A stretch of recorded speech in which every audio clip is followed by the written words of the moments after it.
Salve, salve, Legião X! Mais uma vez multiplicando as suas chances de aprovação. Eu estou de volta com vocês, com o meu parceiro Gabriel, que esteve aqui na semana passada com vocês, tratando sozinho e solitário de assuntos relativos à geopolítica. E hoje, né, mestre? Voltando, primeiramente, né, pessoal? Querendo aqui deixar com vocês, né, o nosso agradecimento por toda a repercussão do X da atualidade. Agradecer a vocês, né, pessoal, por estarem compartilhando os vídeos. A gente vê uma movimentação muito grande nos comentários das aulas. Isso é muito importante para nós, esse feedback, né? E estamos aqui, né, pessoal, pedindo inicialmente que você já curta esse vídeo antecipadamente, que compartilhe. Se você está visitando o canal a primeira vez, que você se inscreva. Se você já está visitando a segunda vez, se inscreva também, que eu sei que tem muitos que não se inscrevem, mas assistem o canal. Então, é muito importante para nós a sua inscrição no Projeto X, aquele que multiplica as suas chances de aprovação, num programa que já é campeão de audiência, né, mestre? Mas que sempre nós prospectamos no fundo das nossas aulas, que eu vou buscar ele ali embaixo rapidinho, que é o nosso X da atualidade! Muito divertido, informativo, explicativo, né? Adversativo e ponderativo e todos os tipos que você quiser. Bom, gente, hoje estamos aqui de volta para tratar, né, de uma área que é a interseção do mundo, pessoal, que é a Turquia. A aula de hoje será sobre os turcos que estão movimentando a mídia internacional. Mas antes eu tenho que responder os nossos alunos que estão perguntando, Gabriel Mendes, o que está acontecendo? Vocês têm vindo com blusas que não são mais as blusas do Projeto X? Vocês estão rebeldes? Vocês estão, né, esquerdistas contra o movimento? E, gente, eu estou usando uma blusa aqui do Vingador, ó, aqui da minha Caverna do Dragão, né? Mas, pessoal, tem um motivo para isso. E esse motivo eu ia falar, mas não deixaram eu falar, eu fui vetado, então você vai saber em breve por que o Projeto X está mudando a cara e aguardem. Muitas novidades à frente, né, pessoal? 2017 é um ano de novidades. E vamos lá, né, mestre Gabriel Mendes? Temos muito a falar, né? Hoje aqui é uma aula, como sempre, batendo a bola entre a história e a geografia. E a Turquia tem povoado aí os noticiários, né? O que a gente pode falar um pouco sobre isso? E olha que coisa maravilhosa. A Turquia é um tema mais atual do que nunca, né? Sem dúvida. Se a gente der uma olhada no nosso maravilhoso mapa, trouxemos mais uma vez um mapa para vocês, um mapa didático, olha a questão didática, lúdica, a gente vai perceber que a Turquia tem uma posição extremamente estratégica.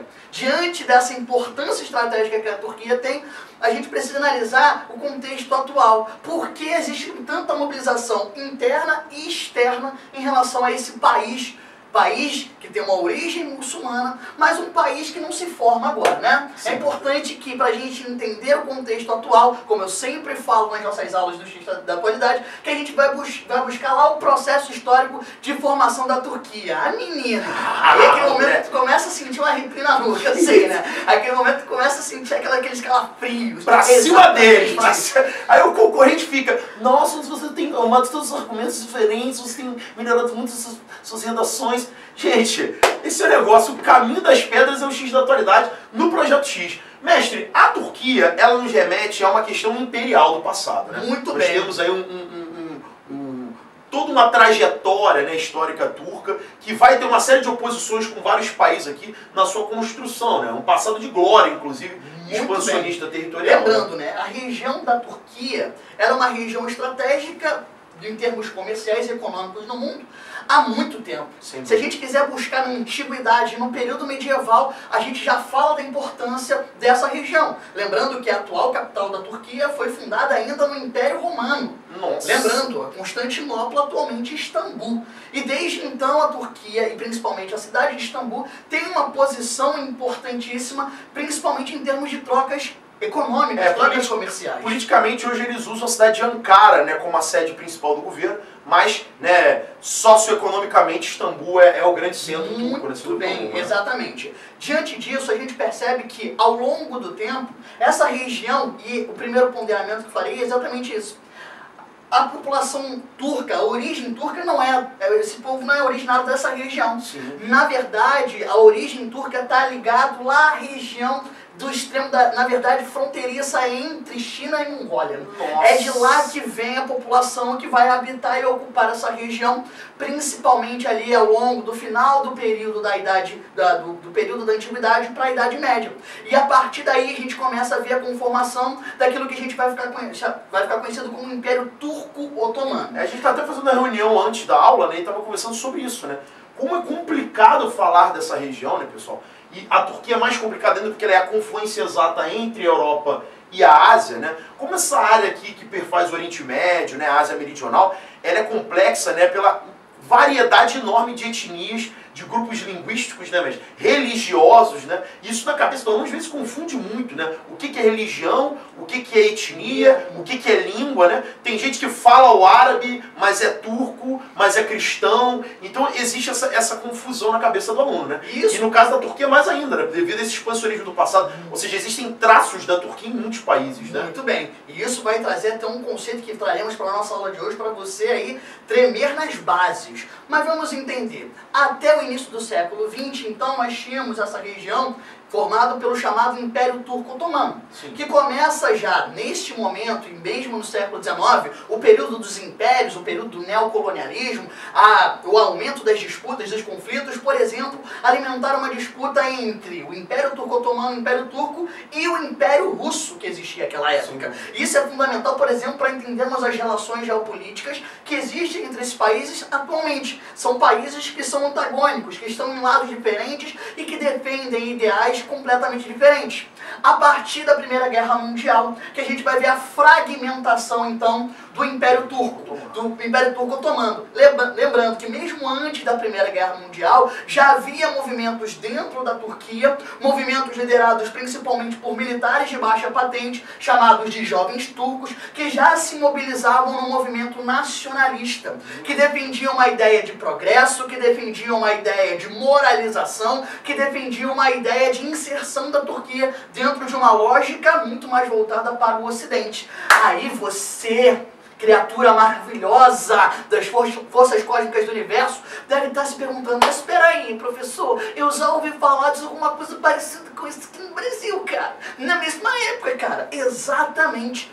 Inclusive, o movimento tenentista que ocorre no Brasil. Neste mesmo momento, lembrando que os jovens turcos se iniciam, o movimento começa em 1908, para ser mais preciso, esse movimento vai ter reflexos, inclusive, no movimento tenentista aqui no Brasil. Se você não sabe, se teu professor de história nunca te falou, eu te falo agora. Inclusive os tenentes aqui eram chamados de jovens turcos. Oh, meu Deus! Tira essa onda agora na tua aula de história, vai! Irmão, aonde você encontra isso? Diz pra mim. Aí você fica aí complicando a sua vida, né, criando obstáculos, quando na verdade, pessoal, tá tudo aqui, cara. Projeto X é o melhor canal de videoaulas e de humanas da internet. Cara, olha o grau de especificidade. Você que vai fazer uma segunda fase aí nos vestibulares de São Paulo, vestibulares de Brasília, que exige aí a própria UERJ, né, no Rio de Janeiro também, que exige um grau de aprofundamento maior. É fundamental fazer essas correlações. E banca de história adora isso, né, mestre? Exatamente. Pegar e fazer ponte. Qual movimento histórico no Brasil poderia ser correlacionado a esse contexto? Então é fundamental entender essa construção. Essa lógica aqui, Gabriel, me parece o seguinte, eu sempre analiso isso, né, quando vejo professores de história dando aula e mesmo nas minhas próprias aulas, que as grandes guerras, elas são choques de impérios, né?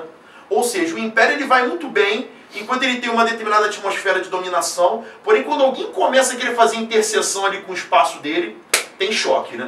E o Império Turco-Otomano parece que vai entrar de cabeça na Primeira Guerra por causa disso, né? O Império Turco-Otomano, eu sempre falo nas minhas aulas, acaba tomando.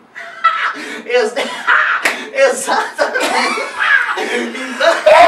Caralho!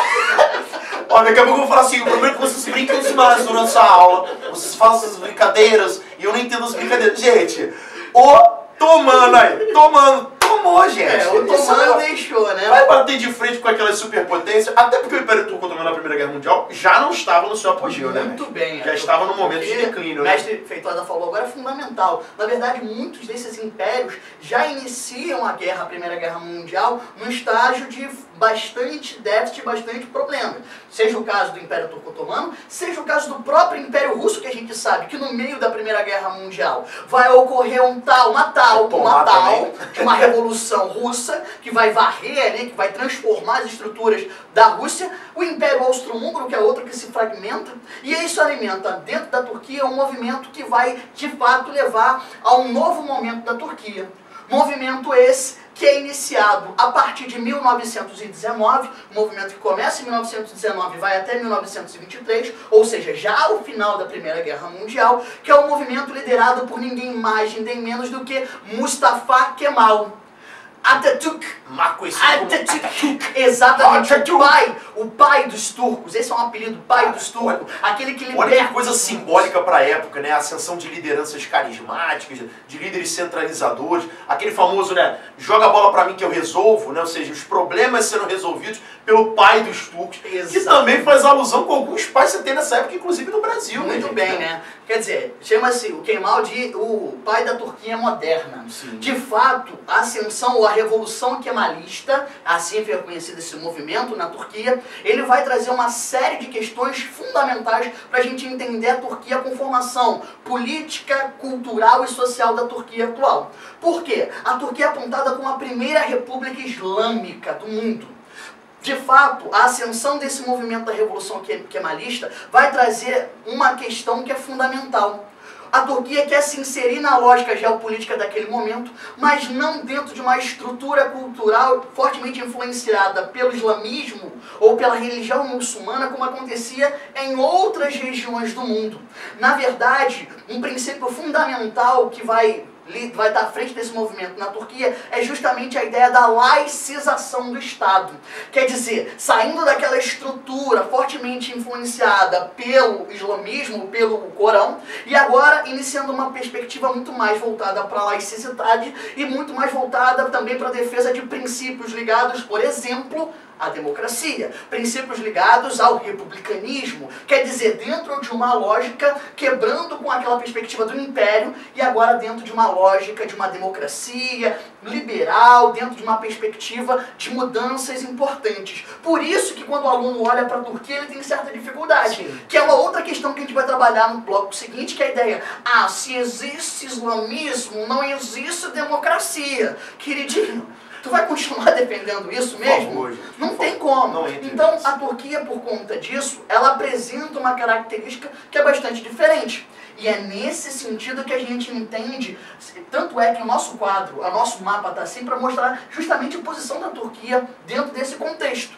Ele está ali ao mesmo tempo na fronteira da Europa, cujo namoro vai se perpetuar ao longo dos tempos, inclusive até os dias atuais. Ao mesmo tempo, ele está dialogando diretamente com os países do Oriente Médio. Lembrando, a Turquia tem uma maioria muçulmana, mas os turcos não são árabes. Esquece essa ideia também que falou de islamismo, você diretamente liga com árabes. Nem todos os islâmicos, nem todos os muçulmanos são árabes. E, além do mais, nós temos um conflito histórico de países que também estão próximos, que é a Turquia e a Rússia. Resultado... É isso aí. E voltamos, pessoal, assim, só para apontar. O Gabriel tá levantando aqui, gente. Se você não tá com um caderno aí anotando, volta todo esse vídeo até onde você assistiu, pega um caderno e começa a anotar. Cara, são gabaritos de prova em cima de gabaritos de prova. Uma das questões mais atuais na Turquia, pessoal, é o conflito entre o secularismo e a questão da religiosidade. Ou seja, existem os defensores até hoje de um retorno da religiosidade para, né, a política interna da Turquia, e outros que defendem o secularismo, segmentos, né, principalmente militares, né, mestre, que são voltados para uma retórica de republicanismo, democracia, né, e ausência de religião misturada com o Estado. Você que está num país que fala cada vez mais em Estado cristão, deve começar a raciocinar em cima dessas ideias. Essas temáticas, elas são volta e meia com o Brasil em prova. Mas às vezes o cara, para não botar a questão falando do Brasil, né, mestre, ele bota a questão falando de outros tipos de conjunturas nacionais. E o link que o mestre Feitosa fez agora, ele é fundamental para a gente entender as disputas que acontecem hoje na Turquia. De que maneira? A ascensão do então primeiro-ministro e agora presidente Erdogan vai alimentar ainda mais essa ideia do secularismo versus religiosidade. Por quê? Porque o Erdogan vem de um partido que é um partido mais conservador, quer dizer, chamado de Partido Muçulmano Moderado. Só que dentro de uma perspectiva de um país que foi forjado na ideia da laicidade, né, do Estado laico, essa ideia de uma aproximação do poder, né, com a religião desse partido, que é a AKP, vai alimentar ainda mais as disputas e os conflitos nessa região, inclusive com a tentativa de um golpe militar no ano de 2016. Muito bom. Golpe fracassado, mas um golpe que, como o próprio Feitosa comentou com vocês, de grupos que defendem esse secularismo, que defendem o republicanismo, coisa que o Erdogan, ao longo dos últimos anos, ele ascende em 2003, né, como primeiro-ministro, e depois é eleito como presidente em 2014, tenta de fato ali, de certa forma, tolir. Só para organizar essas ideias para você, pessoal, porque o cara ele acha que, né, vamos terminar o primeiro bloco, ele acha que todo golpe militar é um golpe ultraconservador, fascista de direita. Não que nós sejamos favoráveis a golpes militares, mas no caso turco, o golpe militar ele tinha até uma postura de tentar quebrar com uma lógica de inserção de valores religiosos na sociedade, que são sempre perigosos, né? Porque você acaba governando para um grupo específico, né? E no caso do Erdogan, que é um cara que ascende como primeiro-ministro, tendo a Turquia um regime político parlamentarista, onde existe um parlamento, que tem o primeiro-ministro como líder, e tem o presidente, que é uma figura de chefe de Estado. Depois de 2 mandatos, né, o Erdogan não poderia continuar, ele se candidata à presidência. Mas ele vira chefe de Estado, né, Gabriel? Ele não é mais chefe de governo. Ele deixou de ter aquela centralidade política e passa a ter uma centralidade mais, digamos, simbólica, né, representativa. Só que nos bastidores, mesmo estando fora do cenário político, ele passa a organizar toda uma polvorosa que cria, né, uma Turquia cada vez mais voltada para a personalização de um líder. E hoje, esse líder tenta, aliás, costurou muito bem sucedidamente esse ano de 2017, uma situação de mudar o sistema político turco. A grande virada do Erdogan foi ter tido uma vitória, né, e até muito contestada, do retorno de um modelo presidencialista turco, que é o que você tem no Brasil, onde o presidente ele é chefe de Estado e chefe de governo ao mesmo tempo. Ele organiza essas 2 funções. Ou seja, é o Erdogan sendo de um papel, digamos, mais decorativo, Gabriel, para um papel mais representativo, onde ele pode, se mudar o sistema político, se candidatar novamente e ficar no poder até 2029. E a parada é o seguinte, você falou que foi brilhante. E eu vou pontuar mais o seguinte. Como é que o Erdogan consegue essa ascensão, consegue tanta força? Justamente porque a partir de 2013, a gente vai observar na Turquia, uma série de manifestações. Manifestações que a gente lembra, acontece no mesmo período que no Brasil nós temos também manifestações. Uma manifestação que começou, assim como no Brasil, com uma causa que parecia uma causa menor. A construção de um shopping numa praça, que fez com que 80 províncias na Turquia se mobilizassem contra o governo. Inclusive tem uma cena que eu acho brilhante, que o governo começa a proibir as manifestações públicas, então as pessoas iam para as praças e ficavam paradas em sinal de protesto silencioso. Né? Isso é muito maravilhoso, né? A famosa desobediência civil. Resultado, nós temos aí um reforço da figura do Erdogan, que vai ser muito repressor durante essas manifestações. É bom a gente lembrar, os noticiários da época transmitiram isso muito bem. Em 2016, a tentativa de um golpe militar fracassado para tentar derrubá-lo e Erdogan sai ainda mais fortalecido.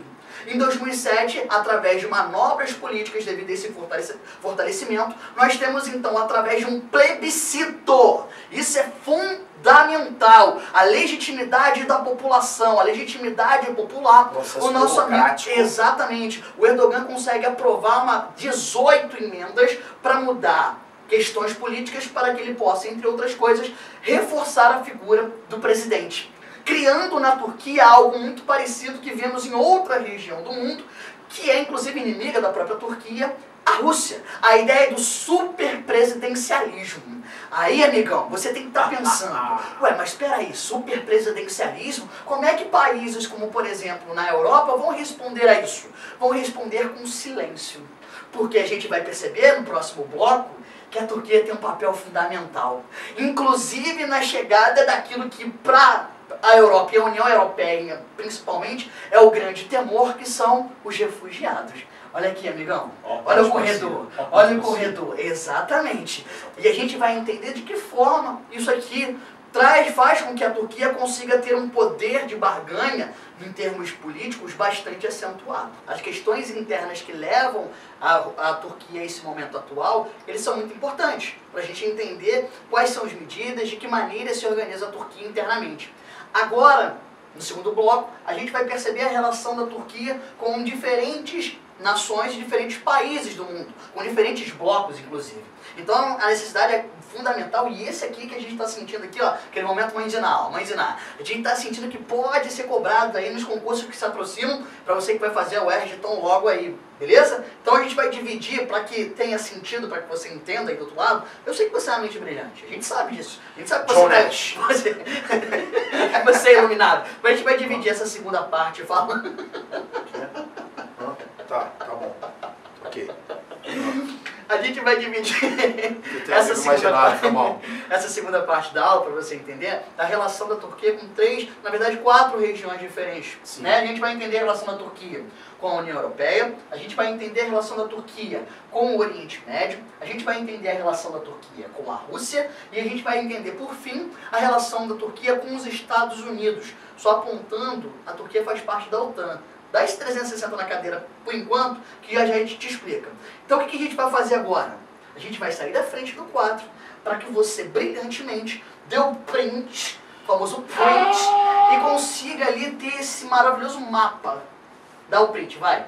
Vai dar com gosto, vai. Dá aquele printzinho. Deu? Foi? Vamos lá então? Que isso. Brotei. Que isso. Vamos lá então, pessoal. Vamos entender de que maneira se deu a relação da Turquia com a União Europeia primeiramente. Lembrando que há muito tempo a Turquia tenta ingressar, fazer parte da União Europeia. Ué, professor, e por que a Turquia não consegue e outros países conseguiram? Nós temos vários fatores que nos ajudam a entender isso. Um dos entraves para que a Turquia não seja aceita como membro da União Europeia se dá por conta das relações da Turquia com as minorias dentro da própria Turquia, principalmente os armênios. Lembrando, no século XX nós tivemos 2 grandes genocídios. O mais conhecido, o genocídio cometido pelos nazistas em relação aos judeus. Mas o primeiro grande genocídio do século XX aconteceu durante a Primeira Guerra Mundial dos turcos contra os armênios. Peraí. Procure no YouTube, genocídio armênio. Se você achar um vídeo, você volta. Não tem. Explica, mestre, vai, por favor. Genocídio armênio, mestre. Isso tem cheiro de FUVEST, mestre. Exato. Tem cheiro de Unicamp. Vamos lá, discorra sobre em 1 minuto, mestre. Sejamos sucintos. O que acontece é o seguinte, já ali no momento de fragmentação da Turquia, com as várias disputas internas, inclusive como a gente apontou no primeiro tempo, a questão da atuação dos jovens turcos, aqueles oficiais de baixa patente, os armênios representavam ali uma etnia que comprometia esse movimento. Diante disso, o que a gente percebe é um grande massacre por parte da população turca em relação a esses armênios, que hoje, nós sabemos, já tem o seu próprio Estado, beleza? No entanto, nós temos um segundo problema, quer dizer, para os turcos e para a União Europeia um entrave para a entrada dos turcos, que são justamente, que o nosso mestre Tiago vai colocar aqui, a questão dos curdos, ou Kurdistão, que a gente sabe, né, meu querido mestre, que trata-se da maior nação sem Estado que existe no mundo. São 25 milhões de curdos que vivem hoje, né, dispersos nos territórios, né, de vários países, destacando-se o Irã, a Armênia, a Turquia, a Síria e o Iraque, que clamam pela oficialização de um Estado nacional, né, de sua gestão, porém que não são ouvidos internacionalmente e não são ouvidos, obviamente, pelos próprios donos desses pedaços, né? Então tornou-se muito mais conveniente para esses países que têm parte do Kurdistão, que é essa provável nação curda, eliminarem as minorias curdas nos seus países do que acabarem entrando numa negociação de fragmentação territorial. Isso faz com que os curdos se tornem alvos de violências, né, gritantes. E recentemente, né, Gabriel, houve um reacendimento dessa situação com o armamento de grupos curdos na região, graças ao possível enfrentamento do Estado Islâmico. Calma, vamos organizar as ideias. Então, Gabriel Mendes falou que a Armênia tem problemas com a Turquia, os curdos têm problema com a Turquia. Só que o Kurdistão fica numa zona que também de interseção entre Síria e Iraque, o qual você conhece como locus de atuação do grupo conhecido como o ISIS, o Estado Islâmico, Islamic State of Iraq and Syria, ou seja, o Estado Islâmico do Iraque e da Síria, que tem dentre os seus opositores, aí você volta lá na outra aula de atentados terroristas, o Gabriel Mendes ele fala sobre isso, que o Estado Islâmico ele não se confronta só com o Ocidente, mas com vários grupos de oposição, tem os curdos como um de seus opositores. E quando o Ocidente arma esses curdos nessa região, ele está empoderando militarmente esses caras contra o inimigo comum, que é, no caso, o Estado Islâmico. Só que essa história é velha, Gabriel Mendes. No passado, milícias anti-Saddam Hussein foram armadas pelo Ocidente e culminaram na própria gênese do Estado Islâmico. Bagdade fazia parte desses grupos. No passado, os Estados Unidos empoderaram grupos radicais contra a Rússia no Afeganistão, chamados de Talibã, e nasceu a Al-Qaeda.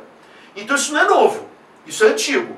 E nós vamos estar, infelizmente, vivos para assistir quais vão ser as consequências sangrentas desse empoderamento militar de um grupo sofrido, que tem suas mazelas, mas que agora se tornará mais radical devido ao seu poder. E a Turquia, nesse contexto, vai sofrer enfrentamentos. Né? Lembrando que dentro da própria Turquia, nós temos a atuação de um movimento nacionalista curdo chamado de PKK, que é um movimento que dentro da Turquia é apontado como um movimento terrorista e que sofre grande atuação por parte do governo, por exemplo, do Erdogan. Ou seja, alimentando ainda mais esse enfrentamento e alimentando ainda mais esse radicalismo. Aproveitando o link que o professor Thiago Feitosa me deu, aproveitando essa questão da Síria e do Iraque, nós temos uma segunda consequência que traz a Turquia mais uma vez como um protagonista, a questão dos refugiados. E aí, mais uma vez, a relação não somente da Turquia com o Oriente Médio, mas da Turquia, inclusive, com a própria União Europeia. Se, por um lado, a União Europeia não vê com bons olhos a atuação dos turcos em relação a armênios e, principalmente, a curdos, por outro, a Turquia é o grande corredor de saída via terrestre, obviamente, das regiões em conflito deflagradas e a Europa. Só para vocês terem ideia, dados, alguns gostam de dados, né, professor? Estatísticas. Nós temos no ano de 2015 e 2016 um total de 3 milhões de pessoas saídas das regiões conflagradas da Síria e do Iraque em direção à União Europeia, em direção à Europa, né? Desses 3 milhões, graças à atuação do governo turco, que já pensa nessa relação com a União Europeia, desses 3 milhões, 2 milhões permaneceram na Turquia, ou seja, a própria Turquia absorveu esses refugiados. Isso é muito importante para a Europa. E o restante, o outro 1 milhão, foi para toda a Europa. Então, um país absorve 2 milhões de refugiados, enquanto o restante da Europa toda absorve 1 milhão de pessoas que também saem dessas zonas deflagradas. Aí você entende o papel da Turquia nessa relação bastante estratégica nessa região. Até porque, né, pessoal, a gente sabe que da região aqui do Maghreb, do norte da África, em direção à Europa, você tem inúmeros fluxos migratórios via Grécia. E a Turquia também é um corredor de passagem via Oriente Médio. Então essas pessoas, elas saem a pé, elas caminham por 2, 3 anos, gente, ininterruptamente, passando por esses territórios. Se existir na Turquia uma estrutura que as absorva, há uma tendência que a União Europeia receba menos imigrantes. Então é muito importante a boa relação da União Europeia com os turcos, o não rompimento, apesar da sua não aceitação no bloco europeu. Né? O que explica para você diretamente por que isso acontece. Isso já foi gabarito de prova várias vezes, de vários vestibulares e concursos no Brasil. Porque a economia turca, por exemplo, ela é muito maior que a economia da Grécia, da Bulgária, da Romênia, da própria Ucrânia, que foi convidada recentemente, da Croácia. Então por que a Turquia não entra? Por essas temáticas que a gente acabou de apontar por você, certo? E por isso mesmo a própria União Europeia fecha os seus olhos às ações autoritárias do Erdogan. Isso Sim. é fundamental, para manter essa boa relação e assim essa absorção de refugiados continuar dentro da própria Turquia. Aproveitando esse link, Oriente Médio, Islamismo, vamos à questão que é fundamental. Se por um lado a União Europeia rejeita os turcos, né, como membros, lembrando que existe uma outra questão que é tão fundamental quanto essas que nós apontamos, né? A dificuldade da Turquia está numa questão cultural também. Sim. Uma barreira cultural que existe entre europeus Sim. e turcos. Turcos, lembrando, apesar da Turquia ser um país majoritariamente islâmico, nós temos uma grande dificuldade da Turquia com países do Oriente Médio. Sim. Me ajuda a entender isso, por favor. Essa questão é uma questão cultural, né, gente? Temos que entender que os turcos, apesar de serem islâmicos na sua maioria, lembrando que todos os turcos não são islâmicos, né? Você tem cristianismo na Turquia, você tem judaísmo na Turquia, cristãos. Então, ateísmo agora. Existe a grande maioria, sem dúvida, né, até historicamente, culturalmente, de islâmicos religiosamente. Porém, os turcos não são árabes, que é uma realidade parecida com o que o Irã vivencia. O Irã também tem maioria islâmica, porém não é árabe, é persa, né? Só que a galera aqui no sul, gente, sírios, iraquianos, jordanianos, Arábia Saudita, né? Até por uma nomenclatura é óbvia isso, né? Eles são árabes, né?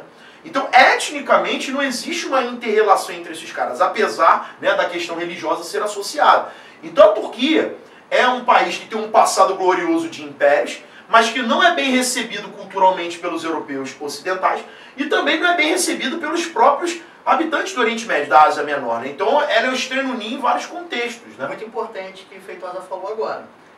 O antigo Império Turco-Otomano dominou essa região. Exato, ele assimilou de forma autoritária. Então esses caras, além de ter um traço cultural, tem um traço histórico. Pô, cara, vocês no passado me dominaram.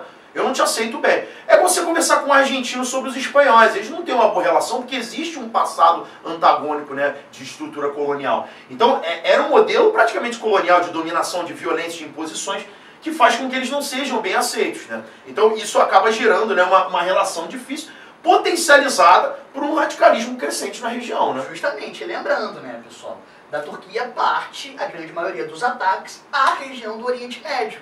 Então, é a região vista pelos árabes, principalmente, como a região de onde saem os ataques que destroem cidades, matam famílias, populações inteiras de árabes, criando uma relação ainda mais conflituosa. Existe um hibridismo, né, pessoal? A Turquia ela é um país chamado bicontinental. Ela é meio europeia e ela é meio asiática, né? Então isso faz com que ela nunca seja realmente bem encaixada, né, nesse contexto tradicional que a gente vê aqui na Ásia Menor, né? E dentro dessa lógica, né, Gabriel, existe também a ideia da gente construir a visão de que há um passado de oposição também com a Rússia, que fica aqui próximo, né? Então chegamos a esse terceiro tópico da nossa apresentação aqui, porque Europa problemas, Oriente Médio problemas, mas também temos problemas com a Rússia, que no passado também se opunha à Turquia em relação à dominação de várias áreas, sobretudo no que tange essa região do Mar Negro, né? Que é uma área riquíssima em gás natural e petróleo. Temos que lembrar que hoje praticamente 80% das exportações russas derivam dos combustíveis fósseis, e essa exploração do Mar Negro tem como locus de passagem, né, o espaço europeu. Só que a Turquia, se você olhar aqui geograficamente, gente, ela tem um grande litoral acessando o Mar Negro, né? Então também é uma área que compete geograficamente com os russos nesse quesito, esse primeiro ponto, né? Desde o século XIX, a gente tem um enfrentamento cada vez mais forte entre o antigo Império Russo e o Império Turco-Otomano. Então existe um enfrentamento histórico por dominação colonial, por dominação econômica, exploração econômica. Quer dizer, os anos passam, os impérios caem e os atritos permanecem. As raízes históricas, elas estão sendo assim, até porque isso não tem tanto tempo assim, né, gente? Tem 100 Exatamente. anos. 100 anos, pra você, é uma vida inteira. Pra história, é uma poeira do tempo, né? Então, sendo assim, a gente percebe que esses enfrentamentos ainda são latentes.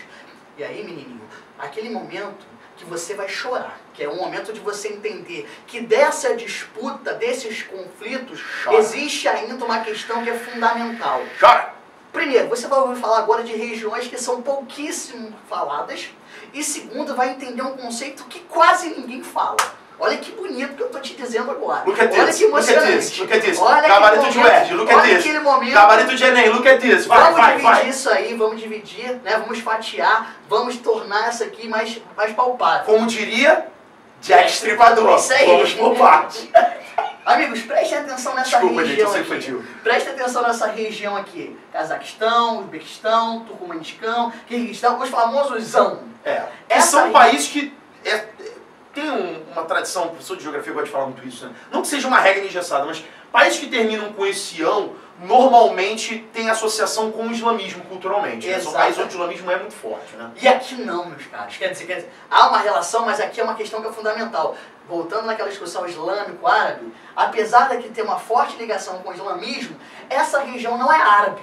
Não. E não é uma região eslava. Também Porque não. você acha, porque por conta dessa aproximação que existiu durante o período da União Soviética, essa região se tornou independente a partir de 1991, com a fragmentação da União Soviética, essa é uma região de maioria turca, menino. Chora! Chora! Então, uma região que ficou durante muito tempo nas Chora. mãos dos soviéticos, dos russos, mas é uma população que tem, em sua maioria, uma população de origem turca, que fala um idioma muito parecido com o idioma falado na Turquia. Existe Sendo assim, uma relação cultural íntima, histórica íntima e de identificação, né, gente? Nacionalismo, gente, é o que eu sempre falo pro meu aluno, ele nasce primeiro no coração das pessoas. Ele nasce aqui, no sentimento, na afetividade. Então, você se vincula a um lugar porque você se identifica sentimentalmente. Depois você vai pensar em fronteira, depois você vai pensar em consolidação de instituições.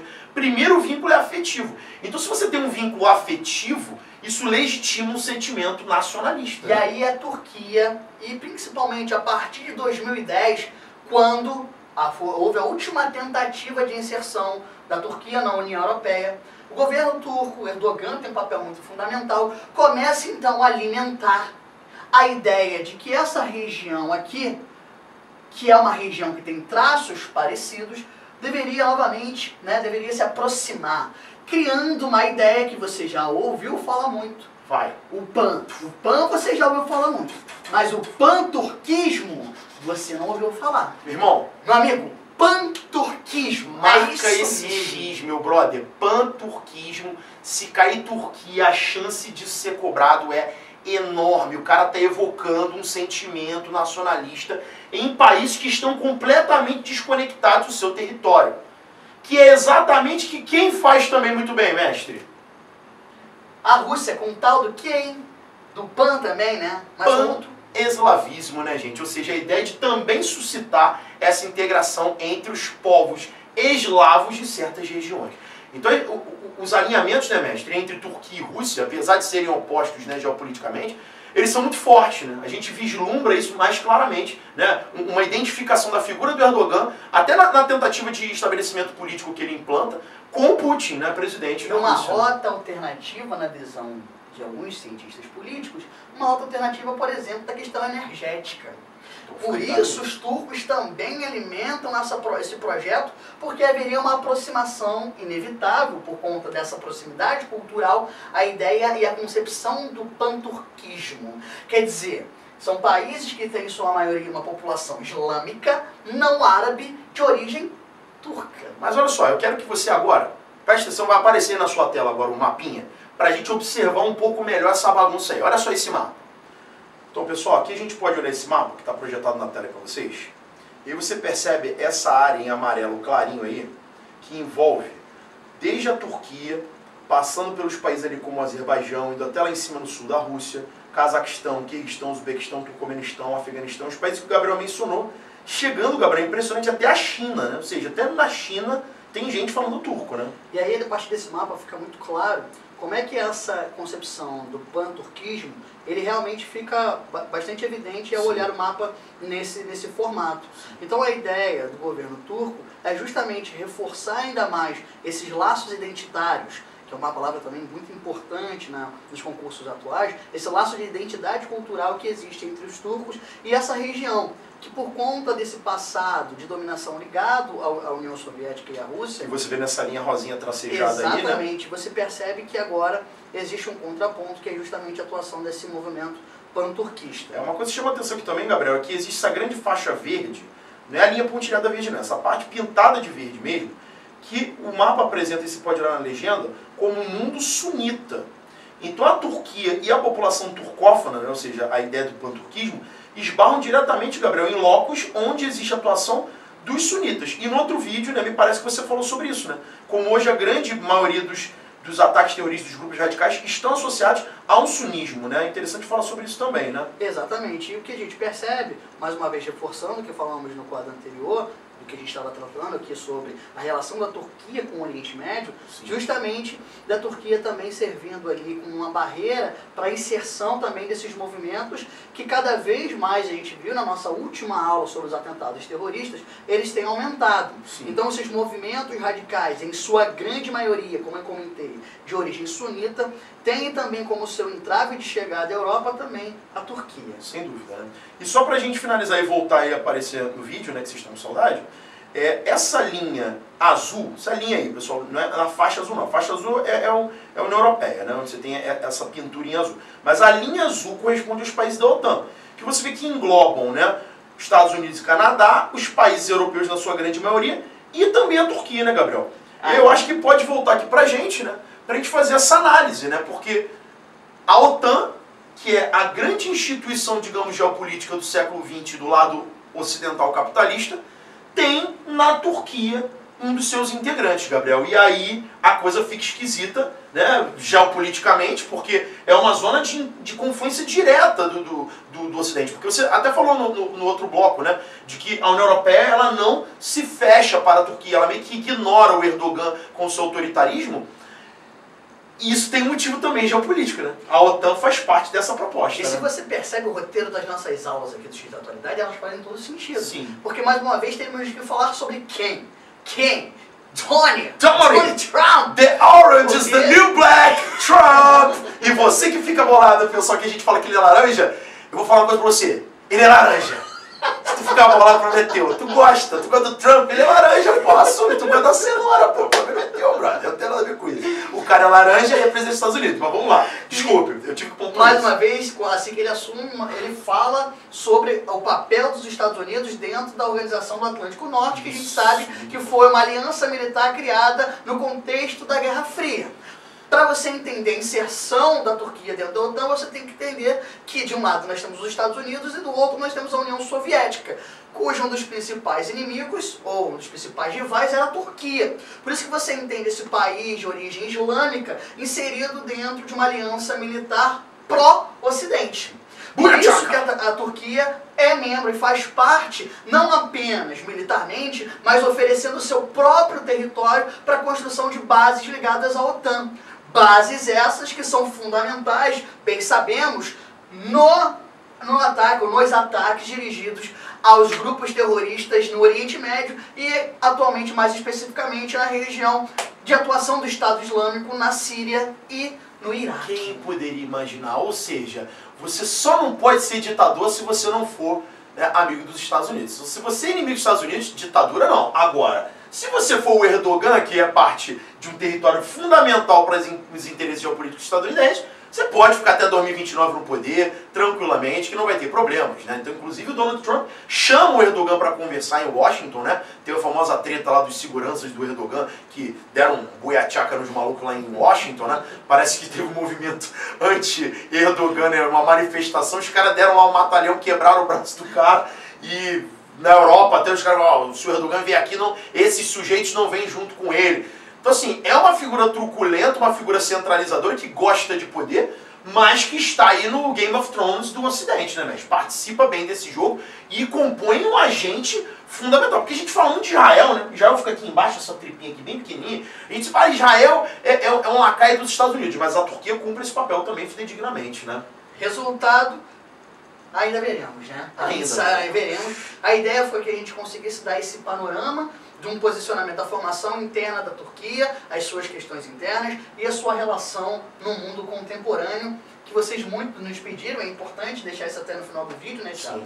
Coloque no comentário aí temas relevantes. Isso, pessoal. Pense em temas abrangentes que a gente possa ver com relação com as nossas aulas e poder atualizar vocês, porque a atualidade verdade é só no Projeto X. Vem muita novidade por aí, fica ligado, galera. Valeu, beijo, valeu!